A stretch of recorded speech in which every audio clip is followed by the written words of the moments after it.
Your Instrument Cluster Display, or ICD, provides important information about systems and features. It contains a speedometer, power charge indicator, battery percentage indicator, range to empty, vehicle information, and more. Use the steering wheel controls to browse the menus and submenus. Use the left or right arrow buttons to cycle through the main menu items. Use the up and down arrow buttons to cycle through submenus of the main menu items.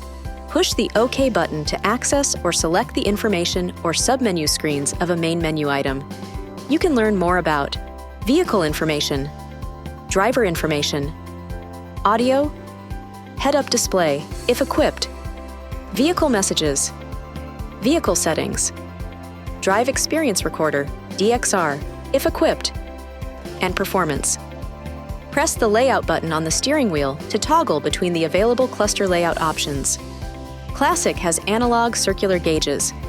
Center focuses on the speedometer and no main menu bar. And Navigation has a navigation map and control in the cluster. This video is not intended to take the place of your owner's manual. For complete details and other important safety information, please see your owner's information.